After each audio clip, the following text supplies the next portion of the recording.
నేను మీతో చెప్పి ఉన్న మాటలు ఆత్మయు జీవమునై ఉన్నవి. ఆత్మయు జీవమునై ఉన్నవి. హల్లెలూయా.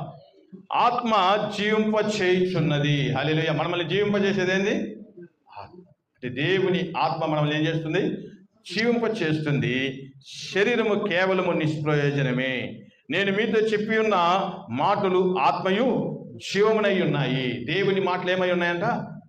ఆత్మయు జీవమునై ఉన్నాయి. అది శరీరానికి సంబంధించినవి కాదు. మనం ఈ లోక సంబంధమైన ఆహారం తింటే డాక్టర్స్ చదివించే మాట కానీ, మనం కూడా కొన్నిసార్లు ఏదైనా బలహీనం వస్తే ఏం చేస్తాం? ఆపిల్ తినయ్యా, మీకేమొస్తుంది? రక్తం వస్తుంది. మంచి డేట్స్ తినండి కదా, నెరుడు తెచ్చుకొని సూప్ పెట్టుకొని తాగండి, మంచిగా బ్లడ్ వస్తుంది. దేనికి? అది ఆత్మకు సంబంధించింది కాదు, జీవమునకు సంబంధించింది కాదు, అది శరీరానికి సంబంధించింది. హల్లెలూయా.